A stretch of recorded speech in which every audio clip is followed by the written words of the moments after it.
on, everybody? So this video is a time lapse of us doing TCG orders, and we're just going to talk while we do this.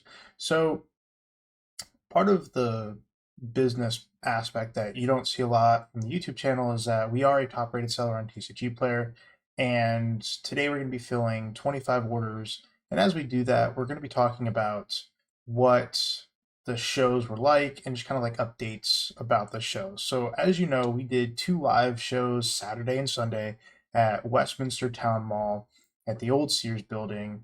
And if you guys watched the stream, you know that on Saturday we didn't get a lot of foot traffic. Now, that is a possibility because there were 3 other shows going on at the same time throughout Maryland, all within about an hour's drive of each other, that people were kind of torn in multiple directions, which we were okay with. So on day 1, we had myself, Mel, Brian, Yash, and Mike. Mike did really well overall and probably the best out of all of us, even though he had primarily sealed stuff. The cards did move, but just not as fast or as much as we really wanted to. Myself and Mel did a lot more buying than we did selling, and that's okay. Now, in regards to the performance of the show on Sunday, we did have a mild issue with somebody stealing a buggy alternate art leader card, and so we never found the person, and that's okay.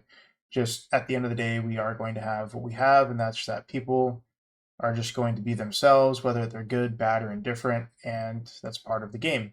Now, the gentleman that set the show up, his name is Dan, and we spoke with him about the potential to set up a future show, and that future show, not us set it up, but he's setting it up, is going to be for TCGPlayer, TCG only, and we're looking to do that in the November timeframe of this year.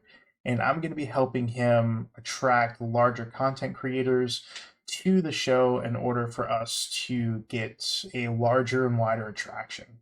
Now, the event that we were in this weekend on Saturday and Sunday has the ability to house like 600 to 700 tables. It's a massive venue.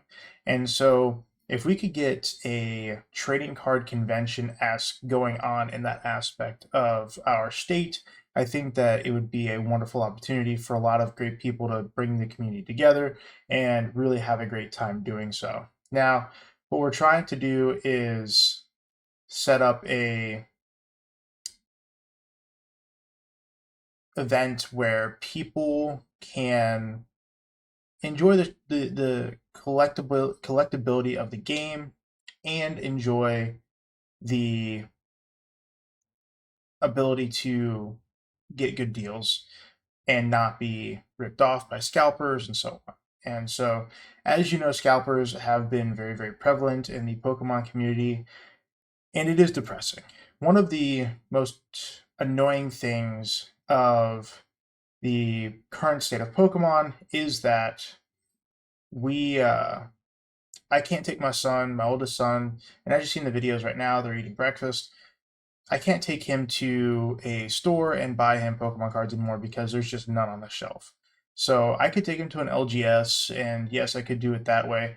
But taking your son to Target while you're shopping and having him come up and be like, "Dad, I want this pack of Pokemon cards," and you argue with a 6-year-old back and forth about how he doesn't need it, and then he tells you that, if you loved him, you'd buy it, and then you end up buying it for him. Those kind of interactions don't exist because there are no more Pokemon cards on the shelves inside Target, Walmart, anything. And if there are, they're very, very few and far between. They're at 6 o'clock in the morning, and then you have all the scalpers show up, buy out the surplus, and that's it. Or in the other end of the spectrum, in my local Walmart, people just take it to the back corner and they steal it. So, potato, potato as to how the product is removed from the store via legally or illegally, but I digress there. For us moving forward, we are going to be looking for closer shows to our home. The Town Hall of Westminster is about an hour and 15 minutes away, and so it is a bit of a drive for us there and back to do, especially with a 2-day show, and the travel time isn't bad, but when there is traffic, especially after Saturday, it takes us like an hour and 45 minutes to get home, if not close to 2 hours. So us having to leave at 6 o'clock in the morning to make it there by 7 to start setup and everything, and then not getting home until 6 or 7 o'clock at night. There's just a lot of moving parts in there that it's not as beneficial that manner in regards to time, because time is important, than anything else. And so, speaking of time, one of the most often questions that I'm asked is, how long does it take me to fill orders, and how quickly can I do it? So this video is about just shy of 2 hours long, and we usually can do about 20 orders in an hour. Unfortunately, when orders are larger, and as you see in this video, the time lapse, multiple of these orders are 10, 12, 14 cards. And when those orders are that big, finding the cards, yes, I do have them alphabetized, but especially when I get newer cards in my inventory, as you see me going through right now, I have to kind of find the cards because I don't organize them until I am slimming down that stock. So that's why it took so long to do this video.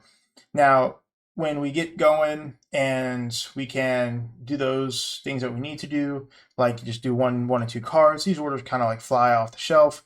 And so I'm not putting return addresses on there because I have labels that I put on the envelopes before I take them to the post office. Now, another thing that I do as a TCGPlayer seller is I put a free card. If there's a single card purchased, I will put a free card of some variant in there with the card that they bought, just because I think it's a cool idea, and give them a travel partner for the card in order for them to get a nice piece of nostalgia or just a fun little thing. Now, the other thing is when shipping the cards, traditionally, if there's 2 to 3 cards, I'll stick them in a hard case top loader. I will reverse the cards so this way the tape doesn't affect the cards, and then I will mail it out that way. If there's 4 more cards, I'll stick them in a submission sleeve, and then I'll put some hard backing, either like an ETB divider or Lorcana divider behind it in order to provide some stability to it. And this way you can have that form of protection from damages while traveling. As you see, we just put it in the submission sleeve there. And so that's kind of like my 2 ways of doing shipping for that. Anything over $20 does go in a bubble mailer and will get wrapped in a hard sleeve and then put in cardboard in order to prevent damages to the card. But today we didn't have anything over $20. I think the most expensive order we had was like 15, and that is pretty common once all of your big stuff goes out to live shows.